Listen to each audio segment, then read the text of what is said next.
मुद्रां करसरसिजै पुस्तकं शङ्खचक्रे बिभ्रद्भिन्नस्फटिकरुचिरे पुण्डरीके निषण्णः अम्लानश्रीरमृतविशदैरंशुभिप्लावयन्माम् आविर्भूयादनगमहिमा मानसे वागधीशः स्वान्तस्थानन्तशय्याय पूर्णज्ञानरसार्णसे उत्तुङ्गवाक्तरङ्गाय मध्वदुग्धाब्धये नमः। विष्णुतीर्थकल्पवृक्षो विष्णुतीर्थश्च कामधुक् चिन्तामणिर्विष्णुतीर्थो यतीन्द्रः सर्वकामदः तपस्वाध्याय शुश्रूषा कृष्णपूजारतं मुनिं विश्वेशमिष्टदं वन्दे परिव्राट् चक्रवर्तिनम्। श्रीगुरुभ्यो नमः। हरिः ओम्। कान्ताय कल्याणगुणैकधाम्ने नबद्युनाथप्रतिमप्रभाय नारायणायाखिलकारणाय श्रीप्राणनाथाय नमस्करोमि। अद्य कथानुवादे सति किञ्चित् पूर्वकथानुवादः। ಜಗದ್ಗುರುಗಳಾದಂತಹ ಶ್ರೀಮನ್ಮಧ್ವಾಚಾರ್ಯರ ದಿವ್ಯ ಚರಿತ್ರೆಯನ್ನು ಅವರ ಶಿಷ್ಯರೇ ಆದಂತಹ ತ್ರಿವಿಕ್ರಮ ಪಂಡಿತಾಚಾರ್ಯರ ಮಗ ನಾರಾಯಣ ಪಂಡಿತಾಚಾರ್ಯರು ಅವರು 16 ಸರ್ಗಗಳಲ್ಲಿ ವಿಶೇಷವಾಗಿ ಆಚಾರ್ಯರ ಮಹಿಮೆಯನ್ನು ನಮ್ಮ ಎದುರುಗಡೆಗೆ ತೆರೆದಿಟ್ಟಿದ್ದಾರೆ. ಅವರ ತಂದೆ ತ್ರಿವಿಕ್ರಮ ಪಂಡಿತಾಚಾರ್ಯರು ಏನು ಮಾಡಿದರು, ಮಧ್ವಾಚಾರ್ಯರ ಮಹಿಮೆಯನ್ನು ತಿಳಿಸುವಂತಹ ವಾಯುಸ್ತುತಿಯನ್ನು ರಚನೆ ಮಾಡಿದರು. ವಾಯುಸ್ತುತಿ ಅಂತ ಹೇಳಿದರೆ ಇವತ್ತು ಸಮಸ್ತ ಮಾಧ್ವರು ಕೂಡ ನಿರಂತರವಾಗಿ ಅದರ ಪಾರಾಯಣ ಪುನಶ್ಚರಣೆಯನ್ನು ಮಾಡಿ ತಮ್ಮ ಎಲ್ಲ ವಿಧವಾದಂತಹ ಅಭೀಷ್ಟಗಳನ್ನು ಕೂಡ ಪಡೆದುಕೊಂಡಿದ್ದಾರೆ. ಸಾಕ್ಷಾತ್ ವಾದಿರಾಜರಂಥವರೇ ಹೇಳುವಂತೆ ವಾಯುಸ್ತುತಿ ರತಿರ್ನಿತ್ಯಂ ಎಂಬುದಾಗಿ ವಾಯುಸ್ತುತಿಯನ್ನು ನಿರಂತರ ಪಾರಾಯಣ ಮಾಡಿದ್ದರ ಪರಿಣಾಮವಾಗಿ ನನಗೆ ಮಧ್ವಾಚಾರ್ಯರ ಗ್ರಂಥಗಳ ಅರ್ಥ ಎಂಬುದು ಸರಿಯಾಗಿ ಆಯಿತು ಎಂಬುದಾಗಿ ವಾದಿರಾಜರಂತಹ ಮಹಾನುಭಾವರು ಹೇಳುತ್ತಾರೆ. ಹಾಗಾಗಿ ಅಂತಹ ದಿವ್ಯವಾದಂತಹ ವಾಯುಸ್ತುತಿಯನ್ನು ರಚನೆ ಮಾಡಿದವರು ತ್ರಿವಿಕ್ರಮ ಪಂಡಿತಾಚಾರ್ಯರು. ಅವರ ಮಕ್ಕಳಾದವರೇ ನಾರಾಯಣ ಪಂಡಿತಾಚಾರ್ಯರು. ಅವರು ಕೂಡ ತಂದೆಯಂತೆ ಮಧ್ವರ ಮಹಿಮೆಯನ್ನು ತಿಳಿಸುವಂತಹ ಯಾವ ಸುಮಧ್ವಿಜಯ ಗ್ರಂಥವನ್ನು ರಚನೆ ಮಾಡಿದ್ದಾರೆ. ನಾವು ನಿನ್ನೆ ಪ್ರವಚನದಲ್ಲಿ ಕೇಳಿದಂತೆ ಮಧ್ವಾಚಾರ್ಯರು ಚಿಕ್ಕಬದರಿ ಕ್ಷೇತ್ರದಿಂದ, ಅರ್ಥಾತ್ ಇವತ್ತು ನಾವು ನೋಡುವಂತಹ ಯಾವ ಬದರಿ ಕ್ಷೇತ್ರ ಇದೆ ಅಲ್ಲಿ ತಮ್ಮ ಅನೇಕ ಜನ ಶಿಷ್ಯರ ಜೊತೆಗೆ ಪ್ರಯಾಣವನ್ನು ಮಾಡಿ ಅಲ್ಲಿ ಇರುವಂತಹ ಅನಂತ ಮಠದಲ್ಲಿ ಶಿಷ್ಯರಿಗೆ ಅನೇಕ ಗ್ರಂಥಗಳ ಪಾಠಗಳನ್ನು ಮಾಡಿ ಮುಂದೆ ತಾವು ಕಾಷ್ಠಮೌನ ವ್ರತ, ಉಪವಾಸ ಮುಂತಾದಂತಹ ವ್ರತಗಳನ್ನು ಮಾಡಿ ತಾವು ಒಂದು ದಿವಸ ಊರ್ಧ್ವಬದರಿಗೆ, ಅಂದರೆ ನಮ್ಮ ಕಣ್ಣಿಗೆ ಕಾಣಿಸದೇ ಇರುವಂತಹ ಯಾವ ದೊಡ್ಡ ಬದರಿ ಕ್ಷೇತ್ರ ಇದೆ ಆ ಒಂದು ದೊಡ್ಡ ಬದರಿ ಕ್ಷೇತ್ರಕ್ಕೆ ಮಧ್ವಾಚಾರ್ಯರು ಪ್ರಯಾಣವನ್ನು ಮಾಡ್ತಾರೆ ಅಂತ ನಾವು ನಿನ್ನೆ ತನಕ ಕೇಳಿದ್ದೆವು. ಹೀಗೆ ಮಧ್ವಾಚಾರ್ಯರು ಆ ಊರ್ಧ್ವಬದರಿಗೆ ಪ್ರಯಾಣ ಮಾಡಿ ಊರ್ಧ್ವಬದರಿಯನ್ನು ತಲುಪ್ತಾರೆ. ತಲುಪಿದಾಗ ಆ ದೊಡ್ಡ ಬದರಿ ಕ್ಷೇತ್ರ ಯಾವ ರೀತಿಯಾಗಿ ಇತ್ತು ಎಂಬುದಾಗಿ ನಾರಾಯಣ ಪಂಡಿತರು ವರ್ಣನೆ ಮಾಡ್ತಾರೆ. ಹಿಮವರ್ಷ ರವಿಪ್ರಭಾಸಾಃ ಪೃಥುಸತ್ರ ಪ್ರಥಿತಾ ದ್ವಿಜಾಶ್ರಯಾಃ ಅಪಿ ವಿಷ್ಣು ಪದಸ್ಪೃಶೋಲ್ಲಸನ್ ಉಭಯೇ ಯತ್ರ ವಿಚಿತ್ರ ಶಾಖಿನಃ ಅಂತ ಅತ್ಯಂತ ರಮಣೀಯವಾದಂತಹ ಪ್ರದೇಶ ಅಂತೆ. ಅಲ್ಲಿ ಅನೇಕ ಜನ ಋಷಿಗಳಿದ್ದರು ಅಂತೆ. ಋಷಿಗಳು ಯಾವ ರೀತಿಯಾಗಿದ್ದರು ಅಂತ ಹೇಳಿದರೆ ಹಿಮವರ್ಷ ರವಿಪ್ರಭಾಸಃ ಅಂತ, ಅಂದರೆ ಅವರಿಗೆ ಮಳೆ, ಚಳಿ, ಬಿಸಿಲು ಯಾವುದು ಲೆಕ್ಕಕ್ಕಿಲ್ಲ. ನಿರಂತರವಾಗಿ ತಮ್ಮ ದೇಹವನ್ನು ದಂಡನೆ ಮಾಡ್ತಾ ಆ ವೇದವ್ಯಾಸ ದೇವರ ಸೇವೆಯನ್ನು ಮಾಡ್ತಾ ತಪಸ್ಸನ್ನು ಮಾಡ್ತಾ ಅಧ್ಯಯನವನ್ನು ಮಾಡ್ತಾ ಇದ್ದಂತಹ ಶ್ರೇಷ್ಠ ಜ್ಞಾನಿಗಳು ಅಲ್ಲಿ ಸಾವಿರಾರು ಜನ ಋಷಿಗಳು ಅಲ್ಲಿದ್ದರಂತೆ. ಅವರೆಲ್ಲರೂ ಕೂಡ ಹಿಮವರ್ಷ ರವಿಪ್ರಭಾಸಃ ಅಂತ, ಬಿಸಿಲಿಗೂ ಅವರ ದೇಹ ಎಂಬುದು ಒಣಗ್ತಾ ಇರಲಿಲ್ಲ, ಮಳೆಗೆ ಒದ್ದೆ ಆಗ್ತಾ ಇರಲಿಲ್ಲ. ಅಂದರೆ ದೇಹಾಭಿಮಾನವನ್ನು ಬಿಟ್ಟು ನಿರಂತರವಾಗಿ ಪರಮಾತ್ಮನ ಕಡೆಯೇನೇ ಗಮನವಿಟ್ಟಂತಹ ದೊಡ್ಡ ಜ್ಞಾನಿಗಳು ಅವರೆಲ್ಲರೂ ಕೂಡ ಆಗಿದ್ದರು. ಅದೇ ರೀತಿಯಾಗಿ ಪೃಥುಸತ್ರ ಪ್ರತಿತಾ ದ್ವಿಜಾಶ್ರಯ ಅಂತ ದೊಡ್ಡ ದೊಡ್ಡ ಯಾಗಗಳನ್ನು ಮಾಡಿದಂತಹ ಶ್ರೇಷ್ಠ ಜ್ಞಾನಿಗಳು ಇದ್ದರು. ಅದೇ ರೀತಿಯಾಗಿ ದ್ವಿಜಾಶ್ರಯ ಅಂತ ಅನೇಕ ವೇದಗಳನ್ನು ಜಗತ್ತಿಗೆ ಕೊಟ್ಟಂತಹ ವೇದದ್ರಷ್ಟಾರರಾದಂತಹ ಮುನಿಗಳು ಇದ್ದರು. ಹೀಗೆ ಅಂತಹ ಅನೇಕ ಜನ ಮುನಿಗಳಿದ್ದರು. ಅದೇ ರೀತಿಯಾಗಿ ಅನೇಕ ಜನ ಸನ್ಯಾಸಿಗಳಿದ್ದರು. ಸನ್ಯಾಸಿಗಳೆಲ್ಲರೂ ಕೂಡ ಸಾಕ್ಷಾತ್ ವೇದವ್ಯಾಸ ದೇವರ ಶಿಷ್ಯರು. ಕೊನೆಗೆ ಯಾವ ನಾರಾಯಣ ಪಂಡಿತಾಚಾರ್ಯರೇನೇ ಈ ಸುಮಧ್ವಿಜಕ್ಕೆ ವ್ಯಾಖ್ಯಾನ ಮಾಡಿದ್ದಾರೆ.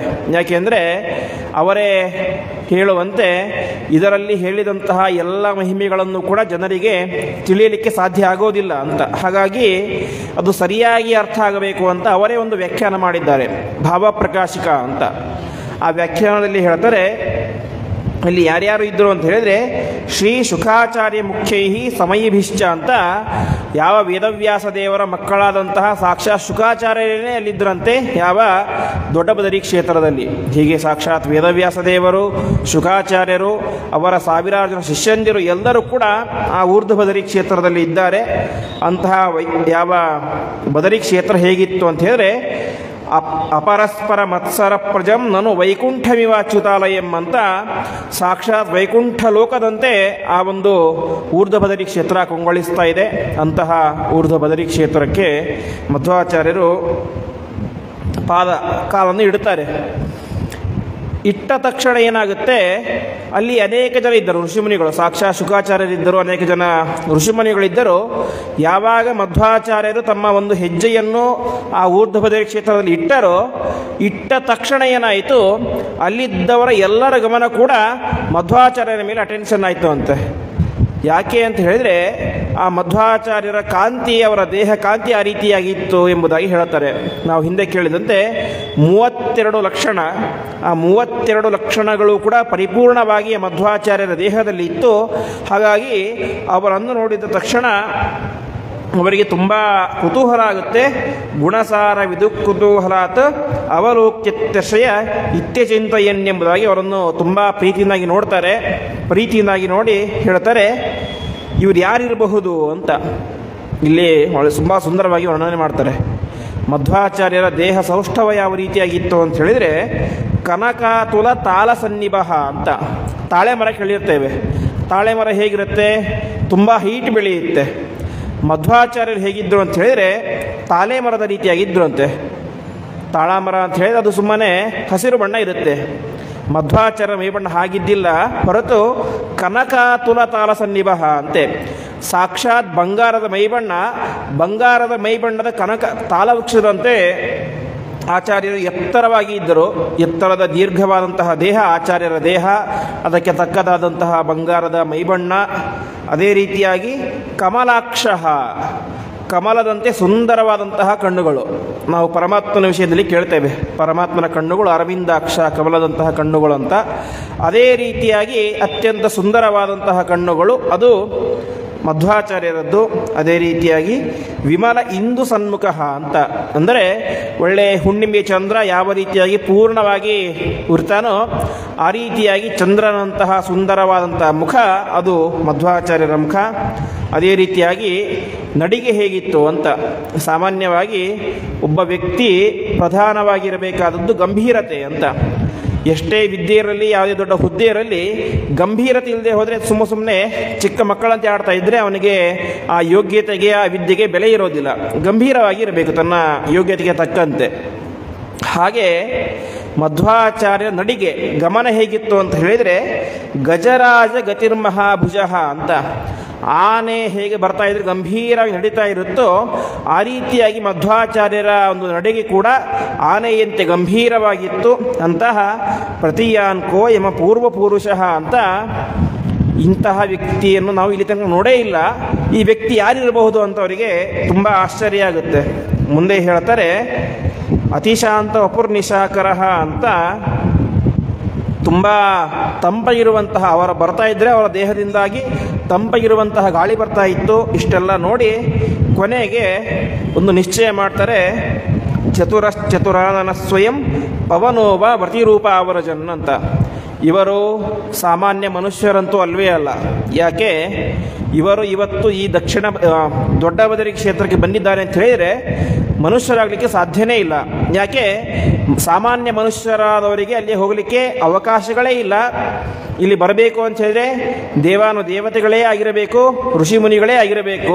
ಹಾಗಾಗಿ ಇವರು ಮನುಷ್ಯರಂತರೂ ಅಲ್ಲ, ಇನ್ನು ಋಷಿಗಳೂ ಅಲ್ಲ. ಯಾಕೆಂದರೆ ಋಷಿಗಳಿಗೆ ಇಷ್ಟು ದೇಹ ಸೌಷ್ಠವ ಇರೋದಿಲ್ಲ. ಹಾಗಾಗಿ ಇವರು ಸಾಕ್ಷಾತ್ ಚತುರಾನನಃ ಚತುರ್ಮುಖರಾದಂತಹ ಬ್ರಹ್ಮದೇವರೇ ಆಗಿರಬೇಕು, ಅಥವಾ ಪವನಃ ವಾಯುದೇವರೇ ಆಗಿರಬೇಕು. ಬ್ರಹ್ಮದೇವರು ಅಥವಾ ವಾಯುದೇವರೇನೆ ವ್ರತಿರೂಪ ಆವ್ರಜನ್ ಅಂತ ಹೇಳ್ತಾರೆ.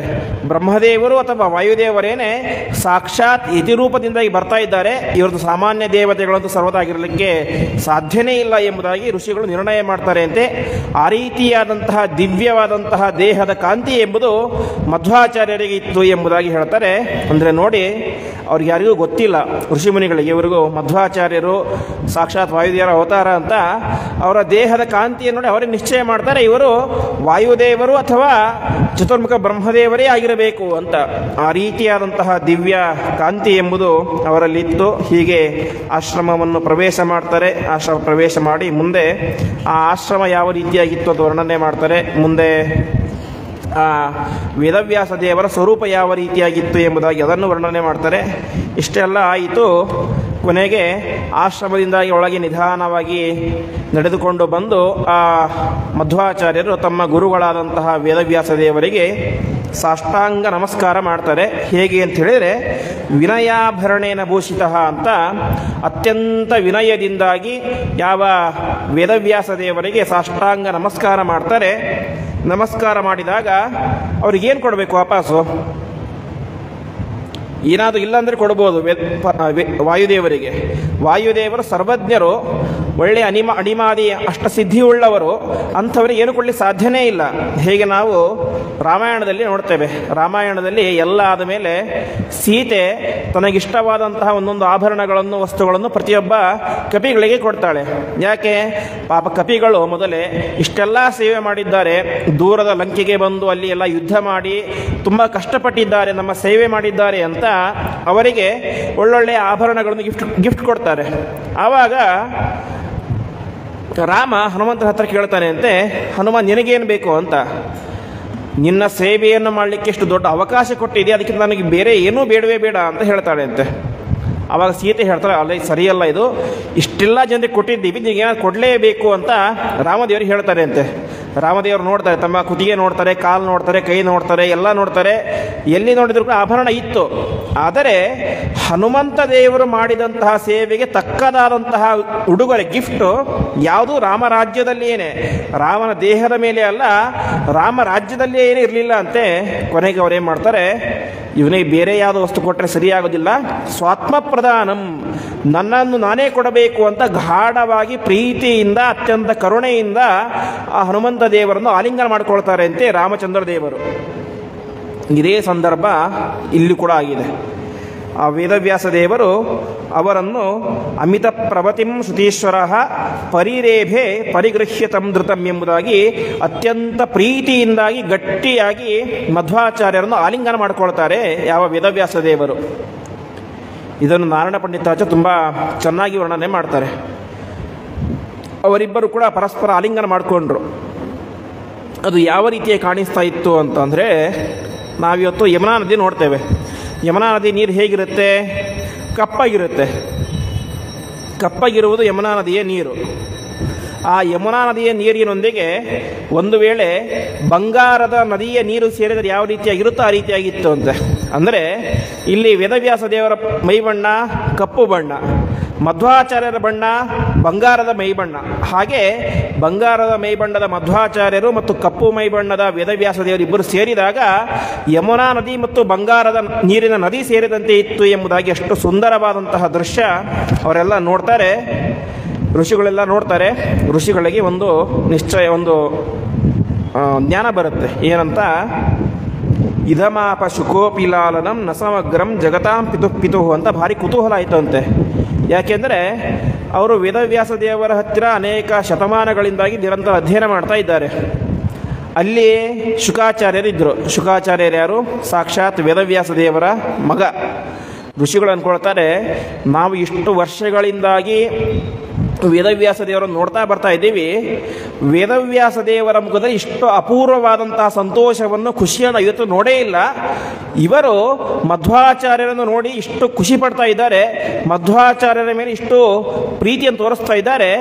ಈ ಪ್ರೀತಿಯನ್ನು ಅವರು ಇಷ್ಟು ವರ್ಷ ಆದರೂ ಕೂಡ ಶುಕಾಚಾರ್ಯರ ಮೇಲೂ ಕೂಡ ತೋರಿಸಿಲ್ಲ ಅಂತೆ, ಅಷ್ಟು ಪ್ರೀತಿಯನ್ನು. ಅಂದರೆ ತಮ್ಮ ಮಗನಾದಂತಹ ಶುಕಾಚಾರ್ಯರ ಮೇಲೇನೆ ಅಷ್ಟು ಪ್ರೀತಿ ತೋರಿಸಿಲ್ಲ, ಅಷ್ಟು ಪ್ರೀತಿಯನ್ನು ವಾಯುದೇವರ ಅವತಾರರಾದಂಥ ಮಧ್ವಾಚಾರ್ಯ ಮೇಲೆ ತೋರಿಸಿದ್ದಾರೆ ಅಂತ ಹೇಳಿದರೆ, ಇದರಿಂದ ಅರ್ಥ ಮಾಡ್ಕೊಳ್ಬೇಕಾದದ್ದೇನು, ಶುಕಾಚಾರ್ಯರು ವೇದವ್ಯಾಸ ದೇವರಿಗೆ ಈ ಒಂದು ಜನ್ಮದಲ್ಲಿ ಮಾತ್ರ ಮಗ.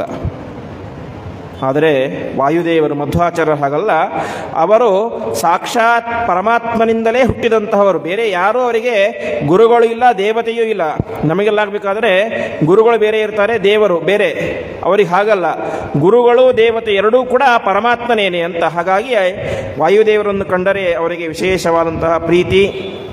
ಹೀಗೆ ತಾವು ಅವರನ್ನು ಆಲಿಂಗನ ಮಾಡಿಕೊಂಡು ಕೊನೆಗೆ ತಾವು ರಚನೆ ಮಾಡಿದಂತಹ ಗ್ರಂಥಗಳನ್ನು ಪರಮಾತ್ಮನಿಗೆ ಸಮರ್ಪಣೆ ಮಾಡಿ ಅಲ್ಲಿ ವಿಶೇಷವಾಗಿ ಪ್ರವಚನವನ್ನು ಮಾಡ್ತಾರೆ ಅಂತೆ ಯಾವ ಮಧ್ವಾಚಾರ್ಯರು. ಹೀಗೆ ಇಷ್ಟೆಲ್ಲ ಆಗಿ ಕೊನೆಗೆ ಆ ಪರಮಾತ್ಮನ ವಿಶೇಷವಾದಂತಹ ಸ್ವರೂಪವನ್ನು ಮುಂದೆ ವರ್ಣನೆ ಮಾಡ್ತಾರೆ.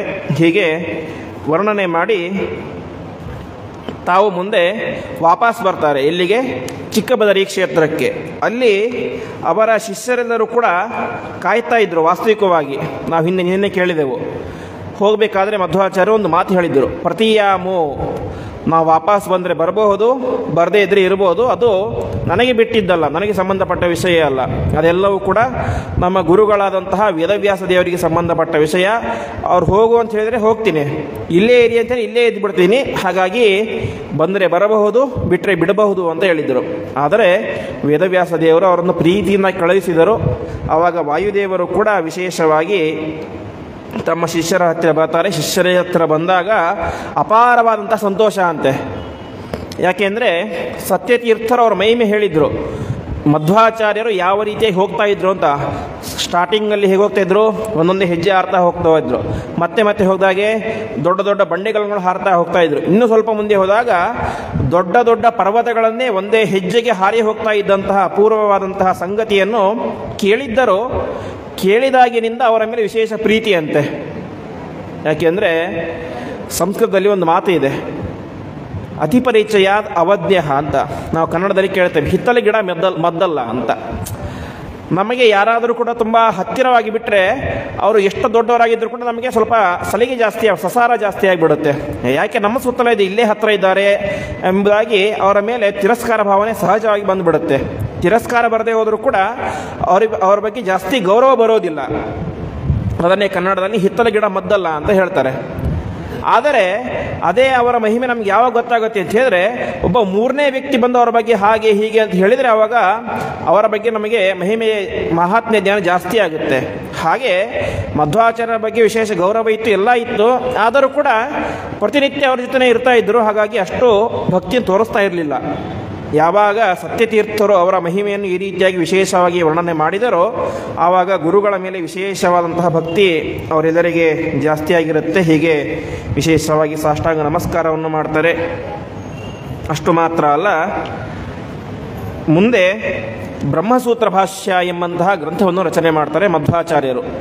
ಯಾವ ವೇದವ್ಯಾಸರ ದೇವರು ರಚನೆ ಮಾಡಿದಂತಹ ಬ್ರಹ್ಮಸೂತ್ರಗಳು, ಅದಕ್ಕೆ ಭಾಷ್ಯವನ್ನು ಮಧ್ವಾಚಾರ್ಯರು ರಚನೆ ಮಾಡ್ತಾರೆ. ರಚನೆ ಮಾಡಿದಾಗ ಬರೀಬೇಕು ಯಾರಾದರೂ.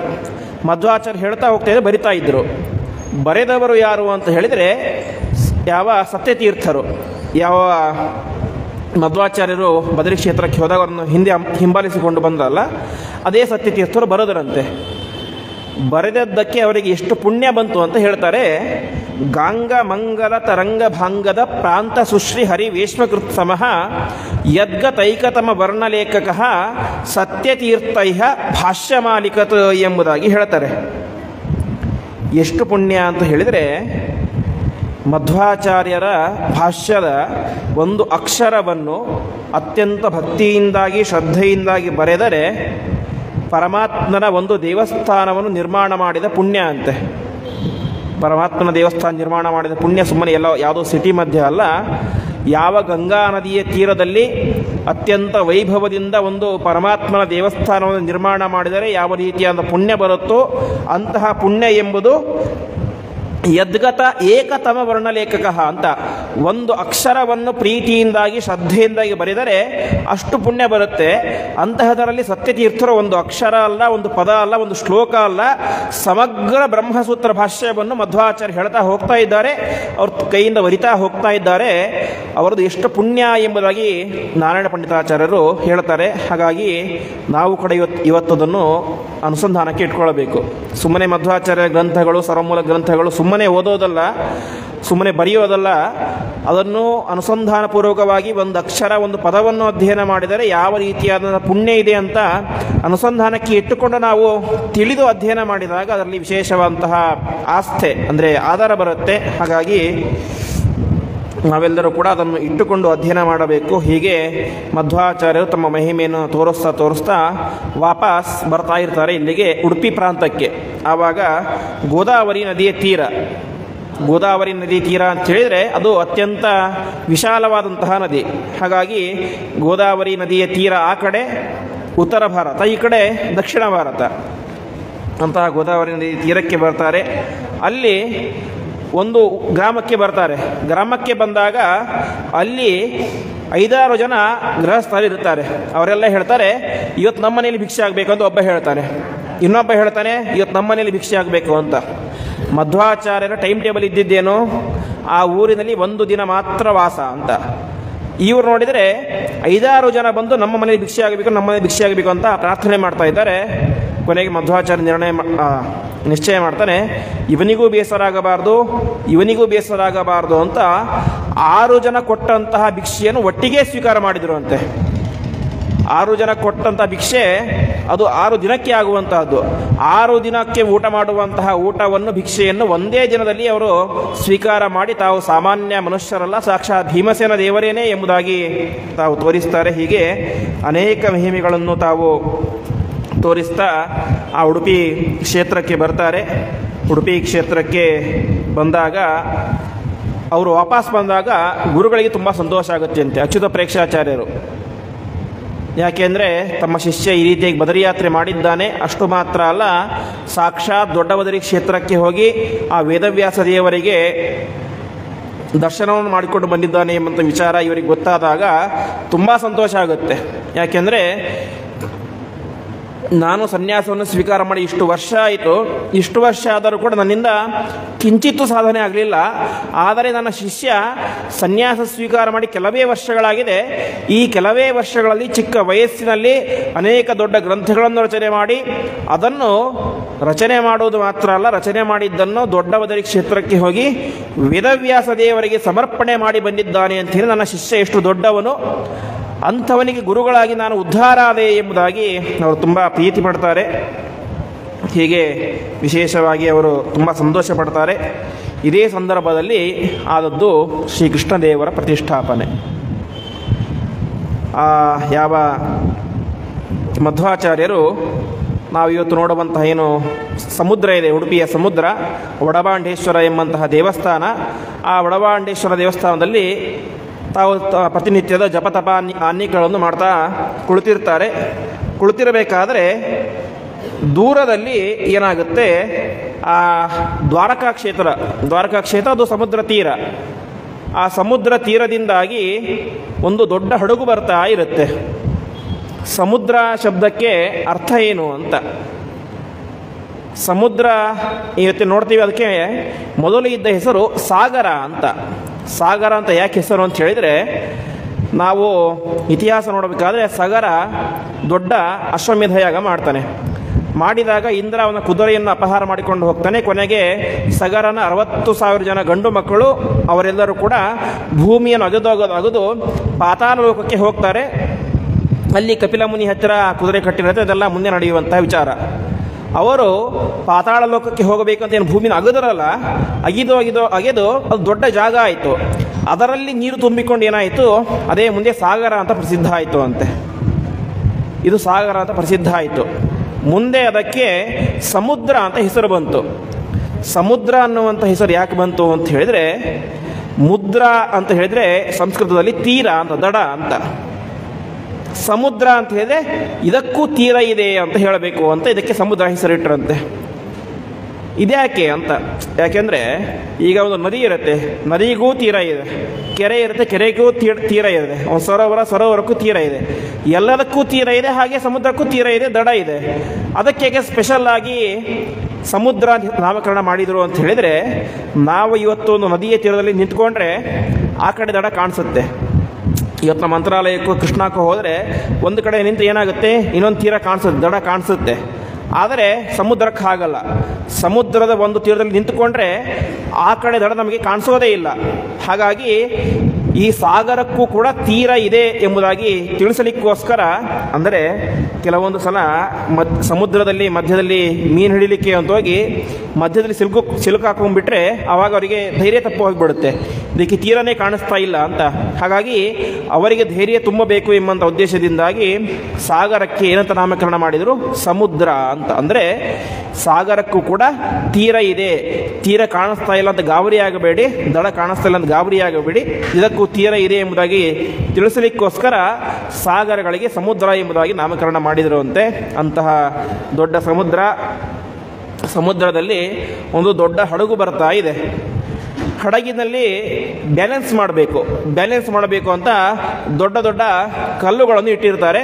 ಆ ಕಲ್ಲುಗಳ ಮಧ್ಯದಲ್ಲಿ ಒಂದು ದೊಡ್ಡ ಯಾವ ಗೋಪಿಚಂದನ ಕಲ್ಲಿರುತ್ತೆ. ಆ ಗೋಪಿಚಂದನ ಕಲ್ಲಿನಲ್ಲಿ ಇದ್ದದ್ದೇನು, ಸಾಕ್ಷಾತ್ ಇವತ್ತು ನಾವು ನೋಡುವಂಥ ಶ್ರೀಕೃಷ್ಣ ದೇವರ ಪ್ರತಿಮೆ. ಆ ಪ್ರತಿಮೆಯನ್ನು ವಿಶೇಷವಾಗಿ ರುಕ್ಮಿಣಿ ಕೆತ್ತಿಸಿ ಇಟ್ಟಿದ್ದು ಯಾರಿಂದ, ದೇವಶಿಲ್ಪಿಯಾದಂತಹ ವಿಶ್ವಕರ್ಮನಿಂದ ಅಂತ. ಯಾಕೆಂದರೆ ರುಕ್ಮಿಣಿ ದೇವಿಗೆ ಆಸೆ ಆಗುತ್ತೆ ಅಂತೆ. ರುಕ್ಮಿಣಿ ದೇವಿ ಮದುವೆ ಹಾಕೊಂಡು ಮನೆಗೆ ಬರ್ತಾಳೆ. ಮದುವೆಯಾಗಿ ಮನೆಗೆ ಬಂದಾಗ ಅಲ್ಲಿ ಇದ್ದಂಥ ಪ್ರತಿಯೊಬ್ಬರು ಕೂಡ ಶ್ರೀಕೃಷ್ಣ ಚಿಕ್ಕವನಿದ್ದಾಗ ಹೀಗೆ ಮಾಡ್ತಾ ಇದ್ದ ಅಂತ ಶ್ರೀಕೃಷ್ಣನ ಬಾಲ್ಯಲೀಲೆಗಳನ್ನು ಹೇಳ್ತಾ ಇರ್ತಾರೆ. ರುಕ್ಮಿಣಿ ತುಂಬ ಬೇಜಾರಾಗುತ್ತೆ. ನಾನೇನೋ ಕೃಷ್ಣನ ಮದುವೆ ಆದಾಗ ಶ್ರೀಕೃಷ್ಣನಿಗೆ 18-20 ವರ್ಷ ವಯಸ್ಸು, ಅಂತ ಶ್ರೀಕೃಷ್ಣನ ಮದುವೆ ಆಗಿಬಿಟ್ಟೆ. ಆದರೆ ಶ್ರೀಕೃಷ್ಣ ಪರಮಾತ್ಮನ ಬಾಲ್ಯದ ಲೀಲೆಗಳನ್ನು ನೋಡುವಂಥ ಅವಕಾಶವೇ ನನಗೆ ಸಿಗಲೇ ಇಲ್ಲ ಅಂತ ತುಂಬ ಬೇಜಾರಾಗುತ್ತೆ. ಆವಾಗ ರುಕ್ಮಿಣಿ ತಕ್ಷಣ ವಿಶ್ವಕರ್ಮನನ್ನು ಕರೀತಾಳೆ. ಕರೆದಲ್ಲಿ ಹೇಳ್ತಾಳೆ, ಶ್ರೀಕೃಷ್ಣ ಪರಮಾತ್ಮ ಚಿಕ್ಕ ವಯಸ್ಸಲ್ಲಿ ಯಾವ ರೀತಿಯಾಗಿದ್ದರೋ ಅಂತಹ ದಿವ್ಯವಾದಂತಹ ಪ್ರತಿಮೆಯನ್ನು ನನಗೆ ನಿರ್ಮಾಣ ಮಾಡಿಕೊಡು ಎಂಬುದಾಗಿ ಕೇಳ್ತಾಳೆ. ಆ ರೀತಿಯಲ್ಲಿ ಆ ರುಕ್ಮಿಣಿ ದೇವಿ ಆಜ್ಞೆಯಂತೆ ವಿಶ್ವಕರ್ಮ ನಿರ್ಮಾಣ ಮಾಡಿದಂತಹ ಅದ್ಭುತ ಪ್ರತಿಮೆ ಅದು ಶ್ರೀಕೃಷ್ಣ ದೇವರ ಪ್ರತಿಮೆ. ಅದು ಆ ಹಡಗಿನಲ್ಲಿ ಇರುತ್ತೆ. ತಕ್ಷಣವೇನೆ ಜೋರಾಗಿ ಬಂದಂತಹ ಗಾಳಿಯಿಂದಾಗಿ ಹಡಗು ಆ ಕಡೆ ಈ ಕಡೆ ಆಗಲಿಕ್ಕೆ ಶುರುವಾಗುತ್ತೆ. ತಕ್ಷಣ ಗಾಳಿಗೆ ನಿಯಾಮಕರಾಯರು ಸಾಕ್ಷಾತ್ ವಾಯುದೇವರು ಮಧ್ವಾಚ ಒಂದ್ಸಲ ಹೀಗೆ ಕೈ ಮಾಡ್ತಾರೆ. ಕೈ ಮಾಡಿದ ತಕ್ಷಣ ಹಗ್ಗ ಹಾಕಿ ಎಳೆದಂತೆ ಹಡಗು ನಿರಾಯಾಸವಾಗಿ ಮುಂದೆ ಬರುತ್ತೆ ಅಂತೆ. ಇಲ್ಲಿಗೆ ಸಮುದ್ರ ತೀರಕ್ಕೆ ಬರುತ್ತೆ. ಅವರಿಗೆ ತುಂಬ ಸಂತೋಷ ಆಗುತ್ತೆ. ಯಾವ ಹಡಗಿನ ನಾವಿಕನಿಗೆ ಅವರಿಗೆ ಸಾಷ್ಟಾಂಗ ನಮಸ್ಕಾರ ಮಾಡ್ತಾನೆ. ನಮಸ್ಕಾರ ಮಾಡಿ, ಆಚಾರ್ಯರೇ ದಯವಿಟ್ಟು ನಮ್ಮಿಂದ ಏನಾದರೂ ಉಡುಗೊರೆ ತೆಗೆದುಕೊಳ್ಳಿ, ಯಾಕೆಂದರೆ ನಮ್ಮೆಲ್ಲರ ಜೀವವನ್ನು ಕಾಪಾಡಿದ್ದೀರಾ, ಹಾಗಾಗಿ ತೆಗೆದುಕೊಳ್ಳಬೇಕು ಅಂತ ಪ್ರಾರ್ಥನೆ ಮಾಡ್ತಾರೆ ಅಂತೆ. ವಾಸ್ತವಿಕವಾಗಿ ಹಡಗಿನಲ್ಲಿ ತುಂಬ ಬೆಳ್ಳಿ ಬಂಗಾರ ಮುತ್ತು ಎಲ್ಲ ಇರುತ್ತೆ. ಆವಾಗ ಮಧ್ವಾಚಾರ್ಯ ಹೇಳ್ತಾರೆ ನಮಗೇನೂ ಬೇಡ ಅಂತ ತುಂಬ ಒತ್ತಾಯ ಮಾಡಿದಾಗ, ಸರಿ ನಿಮ್ಮ ಹಡಗಿನಲ್ಲಿ ಒಂದು ಕಲ್ಲಿದೆ, ಆ ಗೋಪಿಚಂದನ ಇದೆ, ಗೋಪಿಚಂದನ ಕೊಡಿ ಅಂತ. ಆವಾಗ ನಾವಿಕರು ಹೇಳ್ತಾರೆ, ಅಲ್ಲಾಚಾರ್ಯರೇ ನಾವು ಒಳ್ಳೆ ಬೆಳ್ಳಿ ಬಂಗಾರದ ವ್ಯಾಪಾರಿಗಳು, ಬೇಕಾದಷ್ಟು ಬಂಗಾರ ಮುತ್ತು ಹವಳ ಎಲ್ಲ ಇದೆ, ಅದನ್ನು ಕೇಳಿ, ಅದು ಬಿಟ್ಟು ಸಾಮಾನ್ಯ ಗೋಪಿಚಂದನ ಯಾಕೆ ಕೇಳ್ತಾ ಇದ್ದೀರಾ ಅಂತ ಹೇಳ್ತಾರೆ. ಆವಾಗ ಅವ್ರು ಹೇಳ್ತಾರೆ, ಇಲ್ಲ ನಾವು ವೈಷ್ಣವರು ಗೋಪಿಚಂದನ ಧಾರಣೆ ಮಾಡೋದು, ನಾವು ಗೋಪಿಚಂದನ ಬೇಕು ಅಂತ ಅಷ್ಟೇ ಹೇಳ್ಬಿಡ್ತಾರೆ. ಆದರೆ ಮಧ್ವಾಚಾರ್ಯರಿಗೆ ಮಾತ್ರ ಗೊತ್ತಿರುತ್ತೆ ಅದರಲ್ಲಿ ಈ ರೀತಿಯಾದ ಶ್ರೀಕೃಷ್ಣನ ಪ್ರತಿಮೆ ಇದೆ ಅಂತ ಅವ್ರಿಗೆ ಗೊತ್ತಿರೋದಿಲ್ಲ. ಸರಿ ಆಯಿತು ಅಂತ ಆ ಗೋಪಿಚಂದನದ ಒಂದು ಗಡ್ಡೆಯನ್ನು ಅವರಿಗೆ ಸಮರ್ಪಣೆ ಮಾಡ್ತಾರೆ ಅಂತೆ. ಹೀಗೆ ಸಮರ್ಪಣೆ ಮಾಡಿ ಅದನ್ನು ಪುನಃ ತಮ್ಮ ಮಠಕ್ಕೆ, ಅಂದರೆ ಅನಂತೇಶ್ವರ ದೇವರ ಸನ್ನಿಧಾನಕ್ಕೆ ತೆಗೆದುಕೊಂಡು ಬರ್ತಾ ಇರ್ತಾರೆ. ತೆಗೆದುಕೊಂಡು ಬರಬೇಕಾದ್ರೆ ವಿಶೇಷವಾಗಿ 12 ಸ್ತೋತ್ರಗಳನ್ನು ಪಾರಾಯಣ ಮಾಡ್ತಾ ಬರ್ತಾರೆ ಎಂಬುದಾಗಿ ನಾವು ಇತಿಹಾಸದಲ್ಲಿ ಕೇಳುತ್ತೇವೆ. ಇಷ್ಟೆಲ್ಲ ಆಯಿತು. ಮೇಲ್ಗಡೆ ಗೋಪಿಚಂದನದ ಮುದ್ದೆ ತುಂಬಿಕೊಂಡಿದೆ, ಒಳಗಡೆ ಶ್ರೀಕೃಷ್ಣನ ಪ್ರತಿಮೆ ಇದೆ. ಮಧ್ವಾಚಾರ್ಯರು ಅಲ್ಲಿಗೆ ಅನಂತೇಶ್ವರ ದೇವರ ಸನ್ನಿಧಾನಕ್ಕೆ ಬಂದು ಆ ಪ್ರತಿಮೆಯನ್ನು ಒಂದು ಕ್ಷಣ ಮಧ್ವ ಸರೋವರದಲ್ಲಿ ಮುಳುಗಿಸ್ತಾರೆ ಅಂತೆ. ಮುಳುಗಿಸಿದ ತಕ್ಷಣ ಅದರ ಮೇಲಿದ್ದಂತಹ ಗೋಪಿಚಂದನ ಎಲ್ಲವೂ ಕೂಡ ಕೆರಗಿ ಹೋಗಿ ಶ್ರೀಕೃಷ್ಣ ದೇವರ ದಿವ್ಯವಾದಂತಹ ಪ್ರತಿಮೆ ಆಗುತ್ತೆ. ಪ್ರತಿಮೆ ಆಯಿತು. ಇಲ್ಲಿಯ ತನಕ ಅದನ್ನು 5 ಜನ ಹೊತ್ಕೊಂಡ್ಬಂದಿದ್ರು ಅಂತೆ. 4 ಜನ ಶಿಷ್ಯರು ಅದನ್ನು ಅಲ್ಲಿಂದ ಹೊತ್ಕೊಂಡು ಬರ್ತಾ ಇದ್ರು. ಮಧ್ವಾಚಾರ್ಯರು ದ್ವಾದಶ ಸ್ತೋತ್ರಗಳನ್ನು ಚೆನ್ನಾಗಿ ಹಾಡಿನ ರೂಪದಲ್ಲಿ ಹೇಳ್ತಾ ಬರ್ತಾ ಇದ್ರು. ಯಾವಾಗ ಮಧ್ವಾಚಾರ್ಯರ ಕರಸ್ಪರ್ಶ, ಕೈ ಸ್ಪರ್ಶ ಎಂಬುದು ಅದಕ್ಕೆ ಆಗಿ ಒಂದು ಕ್ಷಣ ಅದನ್ನು ನೀರಿನಲ್ಲಿ ಮುಳುಗಿಸಿದರೋ ಆಮೇಲೆ ಹೇಳ್ತಾರೆ ಇದನ್ನು ಮೇಲ್ಗಡೆ ಎತ್ತಿ ಅಂತ. ಮೊದಲು ಎತ್ತಿದೆಷ್ಟು ಜನ? ಬರೀ 4 ಜನ. ಆ 4 ಜನ ಮುಂದೆ ಬರ್ತಾರೆ, ಎತ್ತಲಿಕ್ಕೆ ಆಗೋದಿಲ್ಲ. 10 ಜನ ಬರ್ತಾರೆ, 10 ಜನ ಆಗುತ್ತೆ, ಬರೋದಿಲ್ಲ. 40 ಜನ ಬರ್ತಾರೆ, 40 ಜನ ಬಂದರೂ ಕೂಡ ಏನಾಗೋದಿಲ್ಲ, ಆ ಕೃಷ್ಣನ ಪ್ರತಿಮೆಯನ್ನು ಎತ್ತಲಿಕ್ಕೆ ಆಗೋದಿಲ್ಲ ಅಂತೆ. ನಾವು ಇವತ್ತು ನೋಡ್ತೇವೆ ಉಡುಪಿಲಿ ಕೃಷ್ಣ ಪ್ರತಿಮೆ ಎಷ್ಟಿದೆ, 1.5-2 ಮೊಳ ಇರ್ಬೋದು. ಅಂತಹ ಕೃಷ್ಣ ಪ್ರತಿಮೆಯನ್ನು 40 ಜನ ಸೇರಿದರೂ ಕೂಡ ಎತ್ತಲಿಕ್ಕಾಗಲಿಲ್ಲ. ಯಾಕೆ? ಮಧ್ವಾಚಾರ್ಯರ ಕರಸ್ಪರ್ಶದಿಂದಾಗಿ, ಕೈಯ ಸ್ಪರ್ಶದಿಂದಾಗಿ ಆ ಯಾವ ಶ್ರೀಕೃಷ್ಣನ ಪ್ರತಿಮೆಯಲ್ಲಿ ಅಮೋಘವಾದಂತಹ ಒಂದು ಸನ್ನಿಧಾನ ಬಂದಿತ್ತು. ಹಾಗಾಗಿ ಅದನ್ನು ಸ್ಪರ್ಶ ಮಾಡಲಿಕ್ಕೆ ಎತ್ತಲಿಕ್ಕೆ ಕೂಡ ಅವರಿಗೆ ಆಗಲಿಲ್ಲ ಎಂಬುದಾಗಿ ಹೇಳ್ತಾರೆ. ಈ ರೀತಿಯಾಗಿ ಆ ಶ್ರೀಕೃಷ್ಣ ದೇವರ ಪ್ರತಿಮೆಯನ್ನು ಪುನಃ ಅಲ್ಲೇ ಮಧ್ವ ಸರೋವರದ ಹಿಂದೆ ಇವತ್ತು ನಾವು ನೋಡುವಂತೆ ಆ ಒಂದು ಸುಂದರವಾದಂತಹ ಜಾಗದಲ್ಲಿ ಶ್ರೀಕೃಷ್ಣ ದೇವರ ಪ್ರತಿಮೆಯನ್ನು ವಿಧಿವಿಧಾನಗಳೊಂದಿಗೆ ಪ್ರತಿಷ್ಠಾಪನೆ ಮಾಡಿ ನಿರಂತರವಾಗಿ ಅದರ ಪೂಜೆಗೆ ಯಾವುದೇ ರೀತಿಯ ವಿಘ್ನ ಬರಬಾರದು ಅಂತ ಆ ಪ್ರತಿಮೆಯ ಪೂಜೆಯನ್ನು ನಿರಂತರವಾಗಿ ತಾವು ವ್ಯವಸ್ಥಿತವಾಗಿ ಮಾಡ್ತಾ ಹೋಗ್ತಾರೆ. ಹೀಗೆ ಶ್ರೀಕೃಷ್ಣ ದೇವರ ಪ್ರತಿಷ್ಠಾಪನೆ ಎಂಬುದಾಗುತ್ತೆ. ಹಾಗೆ ಅನೇಕ ಜನ ಅವರನ್ನು ಕುಹಕಿಗಳು, ಅಂದರೆ ಒಮ್ಮೆ ಮಧ್ವಾಚಾರ್ಯರು ಮತ್ತೆ ಪ್ರಯಾಣ ಮಾಡ್ತಾ ಇರ್ತಾರೆ ಯಾವ ಗಂಗಾ ನದಿ ತೀರಕ್ಕೆ. ಹೋಗಬೇಕಾದ್ರೆ ಗಂಗಾ ನದಿ ತೀರಕ್ಕೆ ಅಂತ ಬರ್ತಾರೆ. ಗಂಗಾ ನದಿ ದಾಟ್ತಾ ಇರ್ತಾರೆ. ದಾಟಬೇಕಾದ್ರೆ ಆ ಕಡೆ ಒಬ್ಬ ತುರುಷ್ಕ ರಾಜ, ಆ ತುರುಷ್ಕ ರಾಜ ಇರ್ತಾನೆ. ಆ ತುರುಷ್ಕ ರಾಜನ ಶಿಷ್ಯರು ಅಂದರೆ ಭಟರು ಅವರೇನು ಮಾಡ್ತಾರೆ, ನೀವಿಲ್ಲಿ ಬರಬೇಡಿ ಅಂತ ಅವ್ರು ತಡೀತಾ ಇರ್ತಾರೆ. ಆವಾಗ ಮಧ್ವಾಚಾರ್ಯ ಹೇಳ್ತಾರೆ, ನಜಡಾಜಲೆ ಪತತ ಸಾಹಸಾದವೋ ನಭಯಂ ಇವೋ ಬಹುಜನಾತ್ ಸ್ವಯಂವಿನಃ ಭವತಾಂ ಪತಿಂ ಶಿತಿಪತಿಂ ದಿದೃಕ್ಷಭಃ ಪ್ರತಿಯಾಮ ಕೇನ ಕಲಹಂ ಚಿಕೀರ್ಷತ ಅಂತ ಮಧ್ವಾಚಾರ್ಯರ ಮೇಲೆ ಅವರು ಆಕ್ರಮಣ ಮಾಡಿಗೆ ಬರ್ತಾರೆ. ಆವಾಗ ಮಧ್ವಾಚಾರ್ಯರು ಹೇಳ್ತಾರೆ, ಎಲ್ಲ ಈ ಮೂರ್ಖರೇ, ನೀವು ಯಾಕೆ ಬರ್ತಾ ಇದ್ದೀರಾ ಅಂತ. ಯಾಕೆ ಅಂದರೆ ನಾವಿರೋದೆಷ್ಟು ಜನ? 8-10 ಜನ ಇದ್ದೀವಿ. ಅದರಲ್ಲೂ ಕೂಡ ಯತಿಗಳು ನಾವು. ಯತಿಗಳ ನಿಯಮ ಏನು? ಇನ್ನೊಬ್ಬರಿಗೆ ತೊಂದರೆಯನ್ನು ಕೊಡಬಾರ್ದು ಅಂತ. ಮನುಷ್ಯರಿಗೆ ಮಾತ್ರ ಅಲ್ಲ, ನಾವಿವತ್ತು ಯತಿಗಳು ಚಾತುರ್ಮಾಸ್ಯಕ್ಕೆ ಅಂತ ಕೂಡ್ತಾರೆ. ಕೂಡುವುದರ ಒಂದು ಉದ್ದೇಶ ಏನು ಅಂತ ಹೇಳಿದ್ರೆ, ಆ ಮಳೆಗಾಲ, ಅದು ಚಾತುರ್ಮಾಸ್ಯ ಕಾಲ ಅಂತ ಹೇಳಿದ್ರೆ, ಮಳೆಗಾಲದಲ್ಲಿ ನೆಲದಲ್ಲಿ ಎಲ್ಲ ಚಿಕ್ಕ ಚಿಕ್ಕ ಕ್ರಿಮಿಗಳು ಹುಳುಗಳೆಲ್ಲ ಇರ್ತವೆ. ಯತಿಗಳು ಸಂಚಾರ ಮಾಡ್ತಾ ಹೋಗ್ತಾ ಇದ್ರೆ ಏನಾಗುತ್ತೆ, ತಾವು ನಡೀತಾ ಹೋಗ್ತಾ ಇದ್ದಾಗ ಅದರಿಂದಾಗಿ ಆ ಕ್ರಿಮಿಗಳಿಗೆ ತೊಂದರೆಯಾಗುತ್ತೆ ಅಂತ ಯತಿಗಳು ಏನು ಮಾಡ್ತಾರೆ, 4 ತಿಂಗಳುಗಳ ಕಾಲ ಎಲ್ಲಿಯೂ ಕೂಡ ಸಂಚಾರವನ್ನು ಮಾಡದೇನೆ ಒಂದೇ ಕಡೆ ಕುಳಿತುಕೊಂಡಿರ್ತಾರೆ ಅಂತೆ. ಅದರ ಉದ್ದೇಶ ಏನು? ಕ್ರಿಮಿಗಳಿಗೆ, ಕೀಟಗಳಿಗೆ ತೊಂದರೆಯಾಗಬಾರ್ದು ಅಂತ. ಅಂತಹದರಲ್ಲಿ ಮನುಷ್ಯರಿಗೆ ನಾವು ಸರ್ವಥಾ ತೊಂದರೆ ಕೊಡೋದೇ ಇಲ್ಲ. ಹಾಗಾಗಿ ನಮ್ಮಿಂದ ನಿಮಗೆ ಹೆದರಿಕೆ ಇಲ್ಲ, ಬಿಟ್ಬಿಡಿ ನಮ್ಮನ್ನು ಅಂತ ಹೇಳ್ತಾರೆ ಅಂತೆ. ಮಾತನಾಡಿದ ಯಾವ ಭಾಷೆ ಅಂತ. ಯಾಕೆ ಅವರಿದ್ದಿದ್ದಲ್ಲಿ ಉತ್ತರ ಭಾರತದಲ್ಲಿ. ಅದು ರಾಜ ಯಾರು? ತುರುಷ್ಕ ರಾಜ. ಅದಕ್ಕೆ ಹೇಳ್ತಾರೆ, ಅವರು ಅವರ ಭಾಷೆಯಿಂದಲೇ ಅವರಿಗೆ ಉತ್ತರ ಕೊಟ್ಟರು ಅಂತೆ. ಹೀಗೆ ಉತ್ತರ ಕೊಟ್ಟಾಗ ಅವರಿಗೆ ತುಂಬ ಆಶ್ಚರ್ಯ ಆಗಿಬಿಡುತ್ತೆ. ಒಂದು, ಅವರ ಭಾಷೆ ಶುದ್ಧತೆ. ನಾವೇ ಅಷ್ಟು ಶುದ್ಧವಾಗಿ ಮಾತಾಡ್ತಾ ಇಲ್ಲ, ನಮಗಿಂತ ಶುದ್ಧವಾಗಿ ಈ ಸನ್ಯಾಸಿ ಮಾತಾಡ್ತಾ ಇದ್ದಾರೆ ಎಂಬುದಾಗಿ ಅವ್ರನ್ನ ಕರೀತಾರೆ. ಕರೆದಾಗ ಅಲ್ಲಿ ಆ ರಾಜ ಇರ್ತಾನೆ, ಆ ತುರುಷ್ಕ ರಾಜ. ತುರುಷ್ಕ ರಾಜನಿಗೆ ಇವರ ಒಂದು ದೇಹವನ್ನು ನೋಡಿ ತುಂಬ ಆಶ್ಚರ್ಯ ಆಗಿಬಿಡುತ್ತೆ ಅಂತೆ. ಹಿಂದೆ ಹೇಳಿದಂತೆ 32 ಲಕ್ಷಣಗಳಿಂದ ಕೂಡಿದಂತಹ ಸುಂದರವಾದಂತಹ ದೇಹ ಅದು ಮಧ್ವಾಚಾರ್ಯರ ದೇಹ. ಆಗ ಯಾವ ತುರುಷ್ಕ ರಾಜ ಕೇಳ್ತಾನೆ, ಒಂದು ದೇಹ ಸೌಷ್ಠವ, ಚೆನ್ನಾಗಿ ಒಳ್ಳೆಯ ದೇಹ ಇತ್ತು. ಇನ್ನೊಂದು ಮುಖದಲ್ಲಿ ಒಂದು ಕಾನ್ಫಿಡೆನ್ಸ್ ಇತ್ತು, ಹೆದರಿಕೆನೇ ಇರಲಿಲ್ಲ. ಸಾಮಾನ್ಯವಾಗಿ ಆ ರಾಜ್ಯಕ್ಕೆ ಯಾರು ಬಂದರೂ ಕೂಡ ಅವರಿಗೆ ಏನಾಗ್ತಾ ಇತ್ತು, ಹೆದರಿಕೆ ಅಂತೆ ಬಂದವರಿಗೆ. ಯಾಕೆ? ತುಂಬ ಯಮಭಟರಂತಹ ರಾಜರು. ಆ ರಾಜನೇ ಮಾತು ಹೇಳ್ತಾನೆ, ಯಮಭಟೈರಿವ ನಾಸಿ ವಿಹಿಂಸಿತಃ ಅಂತ. ನನ್ನ ಸೇವಕರು ಸಾಮಾನ್ಯದವರಲ್ಲ, ಅವರು ಯಮನ ಭಟರಂತೆ ಇರುವವರು. ಅಂತಹ 100 ಜನ ಯಮಭಟರಂತಹ ಸೈನಿಕರಿದ್ದರೂ ಕೂಡ ನಿನ್ನ ಮುಖದಲ್ಲಿ ಸ್ವಲ್ಪ ಹೆದರಿಕೆಯೇ ಇಲ್ಲ, ಯಾಕಿಲ್ಲ ಎಂಬುದಾಗಿ ಕೇಳ್ತಾರೆ. ಆವಾಗ ಮಧ್ವಾಚಾರ್ಯ ಒಂದು ಮಾತು ಹೇಳ್ತಾರೆ, ಯೋಸೌ ದೇವೋ ವಿಶ್ವದೀಪ ಪ್ರದೀಪ್ತ ಕುರ್ಮಸ್ಸರ್ವಂ ಸತ್ಪರಾನುಗ್ರಹೇಣ ಯಾಮಸ್ತಾವತ ತೂರ್ಣಮಾಶಾ ಮುದೀಚಿಂ ಇತ್ಯಾದ್ಯಂ ತದ್ಭಾಷೆಯ ಚಿತ್ರವಾಕ್ಯಂ ಎಂಬುದಾಗಿ ಯಾಕೆ ಹೆದರಿಕೆ ಪಡಬೇಕು ಅಂತ ಹೇಳ್ತಾರೆ. ಯಾಕೆ ನಮ್ಮನ್ನು ನಿರಂತರವಾಗಿ ರಕ್ಷಣೆ ಮಾಡ್ತಾ ಇರುವಂತಹ ವ್ಯಕ್ತಿ ಯಾರು? ಅದು ಪರಮಾತ್ಮನೊಬ್ಬನೇ. ಯೋಸೋ ದೇವೋ ವಿಶ್ವದೀಪ ಪ್ರದೀಪ್ತ ಅಂತ ಇಡೀ ಜಗತ್ತನ್ನೇ ಬೆಳಗಿಸುವಂತಹ ಸೂರ್ಯ ಏನಿದ್ದಾನೆ, ಆ ಸೂರ್ಯನಲ್ಲಿ ಅಂತರ್ಯಾಮಿಯಾದಂತಹ ಸೂರ್ಯ ನಾರಾಯಣನ ಅನುಗ್ರಹದಿಂದಾಗಿ ನಾವು ನಿರಂತರವಾಗಿ ಪ್ರಯಾಣ ಮಾಡ್ತಾ ಇದ್ದೇವೆ. ಹಾಗಾಗಿ ನಮಗೆ ಯಾವುದೇ ರೀತಿಯಾದ ಭಯ ಇಲ್ಲ. ಯಾಕೆಂದರೆ ನಮ್ಮ ರಕ್ಷಣೆಗೆ ಅಂತ ಸದಾಕಾಲ ಪರಮಾತ್ಮ ಸಿದ್ಧನಾಗಿದ್ದಾನೆ. ಹಾಗಾಗಿ ನಮಗೆ ಯಾವುದೇ ರೀತಿಯಾದಂತಹ ಹೆದರಿಕೆ ಇಲ್ಲ ಎಂಬುದಾಗಿ ತಾವು ತುಂಬ ಗಂಭೀರವಾದಂಥ ಧ್ವನಿಯಿಂದಾಗಿ ಅವನದೇ ಭಾಷೆಯಿಂದಾಗಿ ಉತ್ತರ ಕೊಡ್ತಾರೆ. ಆ ಉತ್ತರವನ್ನು ಕೇಳಿದಾಗ ಅವನಿಗೆ ತುಂಬ ಸಂತೋಷ ಆಗುತ್ತೆ. ಹೀಗೆ ತುಂಬ ಸಂತೋಷ ಆದಾಗ ಅವನು ಆ ತುರುಷ್ಕ ರಾಜ ಅವರಿಗೆ ಅರ್ಧ ರಾಜ್ಯವನ್ನೇ ಸಮರ್ಪಣೆ ಮಾಡ್ತಾರೆ ಎಂಬುದಾಗಿ ಹೇಳ್ತಾರೆ. ಈ ರೀತಿಯಾಗಿ ತಮ್ಮ ವಿಶೇಷವಾದಂತಹ ಮಹಿಮೆಯನ್ನು ತೋರಿಸ್ತಾರೆ. ಹೀಗೆ ಮುಂದೆ ಮತ್ತೆ ಸಂಚಾರ ಮಾಡ್ತಾ ಸತ್ಯತೀರ್ಥರ ಸಂರಕ್ಷಣೆ ಅಂತ. ಸತ್ಯತೀರ್ಥರು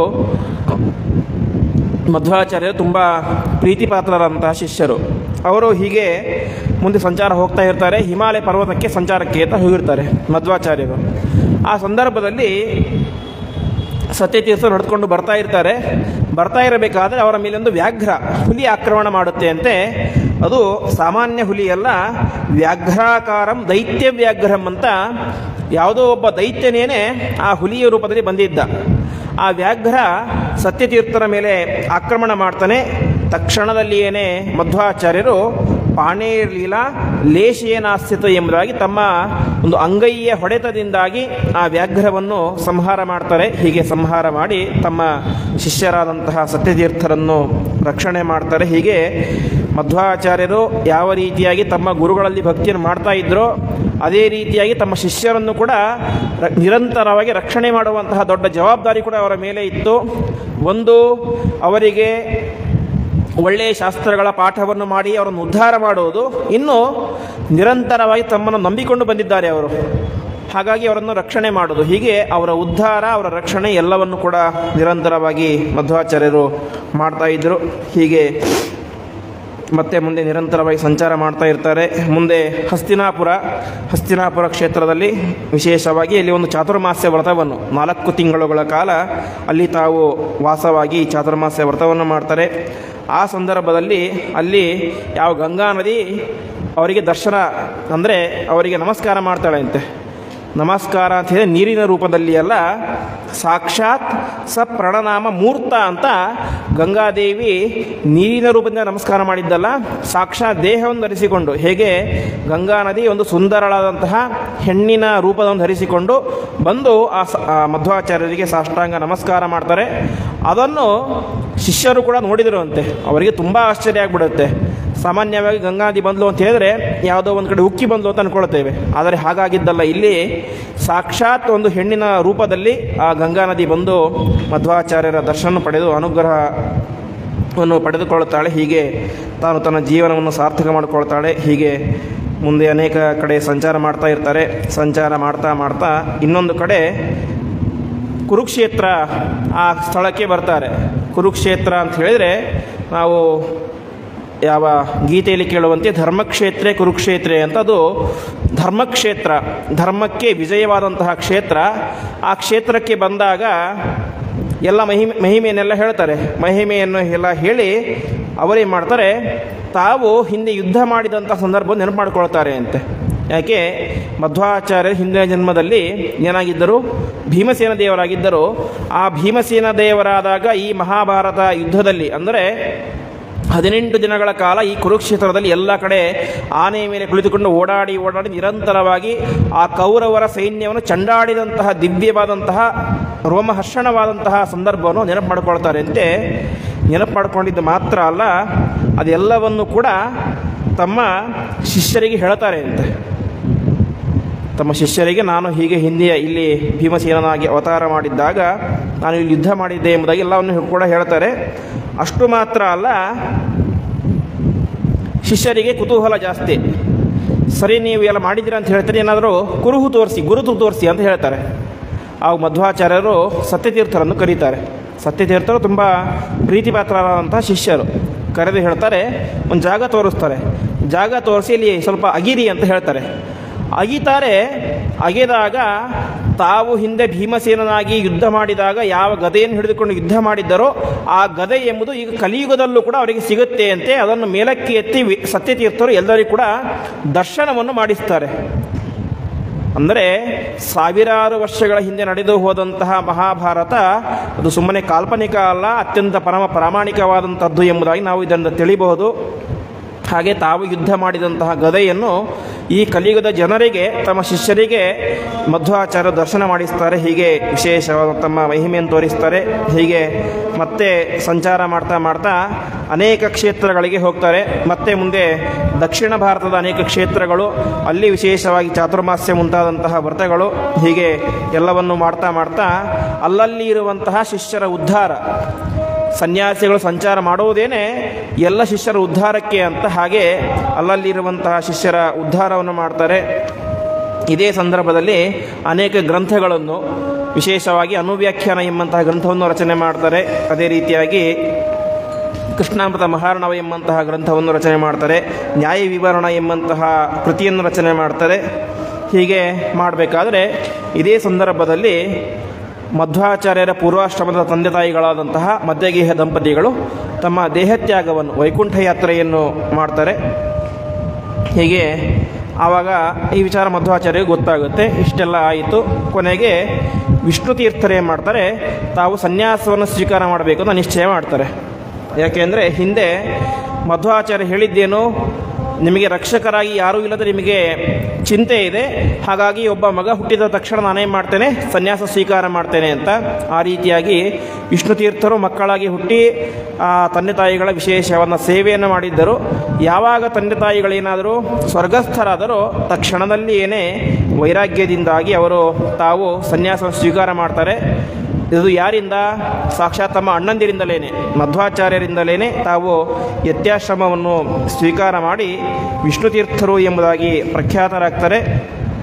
ಅಷ್ಟು ಮಾತ್ರ ಅಲ್ಲ, ತಾವು ಮಧ್ವಾಚಾರ್ಯ ಸರ್ವಮೂಲ ಗ್ರಂಥಗಳನ್ನು ಸಮಗ್ರವಾಗಿ ನಾನು ನಿನ್ನೆ ಕೇಳಿದಂತೆ ಒಂದು ತಾಮ್ರದ ತಗಡಿನಲ್ಲಿ ಬರೆದು ಅದನ್ನು ಕಡ್ತಿಲ ಎಂಬಂತಹ ಪ್ರದೇಶದಲ್ಲಿ ಒಂದು ಭೂಗರ್ಭವನ್ನು ಮಾಡಿ ಅಲ್ಲಿ ಇಡ್ತಾರೆ.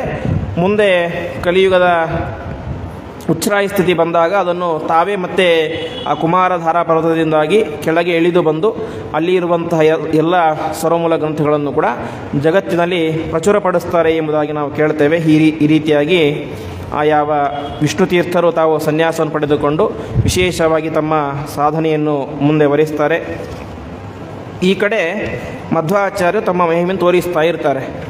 ಅದರಲ್ಲಿ ಒಂದು ಪ್ರಧಾನವಾದಂತಹ ಮಹಿಮೆ ಯಾವ ಗೋಮತಿ ನದಿ ತೀರ. ಗೋಮತಿ ನದಿ ತೀರ ಅಂತ ಹೇಳಿದ್ರೆ ಇವತ್ತು ಇರುವಂತಹ ನೈಮಿಷಾರಣ್ಯ ಕ್ಷೇತ್ರದಲ್ಲಿ ಮಧ್ವಾಚಾರ್ಯರು ಹೋಗಿರ್ತಾರೆ ಯಾತ್ರೆಗೆ ಅಂತ. ಮಧ್ವಾಚಾರ್ಯರು ಅನೇಕ ಬಾರಿ ಯಾತ್ರೆಗೆ, ನಿರಂತರವಾಗಿ ಯಾತ್ರೆಯೇ, ದಕ್ಷಿಣ ಭಾರತ ಉತ್ತರ ಭಾರತ ಯಾತ್ರೆ ಮಾಡ್ತಾ ಇರೋದು. ಹೋಗಿರ್ಬೇಕಾದ್ರೆ ನೈಮಿಷಾರಣ್ಯ ಕ್ಷೇತ್ರಕ್ಕೆ ಹೋಗಿರ್ತಾರೆ. ನೈಮಿಷಾರಣ್ಯ ಕ್ಷೇತ್ರದಕ್ಕಿಲ್ಲಿ ಗೋಮತಿ ನದಿ ಹರಿತಾ ಇದೆ. ಅಲ್ಲಿ ಏನಾಗುತ್ತೆ, ಯಾವುದೋ ಒಂದು ಸಭೆ ಆಗ್ತಾ ಇರುತ್ತೆ. ಅದರಲ್ಲಿ ವೇದ ಅಪ್ರಮಾಣ ಅಂತ. ವೇದ ಅದು ತುಂಬ ಸುಳ್ಳಾದಂತಹ ಗ್ರಂಥ. ಅದರಲ್ಲಿ ಹೇಳಿದಂತಹ ಯಾವುದೇ ಫಲವೂ ಆಗಿಲ್ಲ, ಏನೂ ಆಗಿಲ್ಲ. ಹಾಗಾಗಿ ವೇದ ಎಂಬುದು ಪರಮ ಅಪ್ರಾಮಾಣಿಕವಾದಂಥದ್ದು. ಅದನ್ನು ಯಾರೂ ಕೂಡ ಪಾರಾಯಣ ಮಾಡಬಾರ್ದು, ಅಧ್ಯಯನ ಮಾಡಬಾರ್ದು ಎಂಬುದಾಗಿ ಅಲ್ಲಿ ಹೇಳ್ತಾ ಇರ್ತಾರೆ. ಆವಾಗ ಮಧ್ವಾಚಾರ್ಯರು ಅಲ್ಲಿ ಹೋಗಿ ಹೇಳ್ತಾರೆ, ವೇದ ಎಂಬುದು ಅತ್ಯಂತ ಪರಮ ಪ್ರಾಮಾಣಿಕವಾದದ್ದು ಎಂಬುದಾಗಿ ಎಲ್ಲ ವೇದದ ಪ್ರಾಮಾಣ್ಯದ ಬಗ್ಗೆ ಉಪಸ್ಥಾಪನೆ ಮಾಡ್ತಾರೆ. ಆವಾಗ ಒಬ್ಬ ವ್ಯಕ್ತಿ ಎದ್ದು ಹೇಳ್ತಾನೆ, ನೀವು ಸುಮ್ಮನೆ ಬಾಯಿ ಮಾತ್ರ ಹೇಳಿದರೆ ಸಾಕಾಗೋದಿಲ್ಲ, ವೇದ ಪ್ರಮಾಣ ಪ್ರಮಾಣ ಪ್ರಮಾಣ ಅಂತ ಬಾಯಿ ಮಾತ್ರ ಹೇಳಿದರೆ ಸಾಕಾಗೋದಿಲ್ಲ, ಅಂದರೆ ಪ್ರೂಫ್ ಕೊಡಿ ಅಂತ ನನಗೆ ಉದಾಹರಣೆ ತೋರಿಸಿ, ದೃಷ್ಟಾಂತ ತೋರಿಸಿ, ಆವಾಗ ನಾವು ನಂಬ್ತೇವೆ ಎಂಬುದಾಗಿ ಹೇಳ್ತಾರೆ. ಆವಾಗ ಮಧ್ವಾಚಾರ್ಯರು ಏನು ಮಾಡ್ತಾರೆ, ಒಂದು ಮುದ್ದುಗ ಅಂತ ಹೆಸರು ಬೇಳೆ, ಆ ಹೆಸರು ಕಾಳನ್ನು ತಮ್ಮ ಕೈಯಲ್ಲಿ ಹಿಡಿದುಕೊಳ್ತಾರೆ. ಕೈಯಲ್ಲಿ ಹಿಡಿದುಕೊಂಡು ನಿರಂತರವಾಗಿ ಔಷಧಿ ಸೂಕ್ತ ಅಂತ ಒಂದು ಸೂಕ್ತ ಇದೆ. ಹೇಗೆ ಮನಿ ಸೂಕ್ತ ಪುರುಷ ಸೂಕ್ತ ಅಂತ ಇದೆಯೋ ಹಾಗೆ ಒಂದು ಔಷಧಿ ಸೂಕ್ತ ಅಂತ ಇದೆ.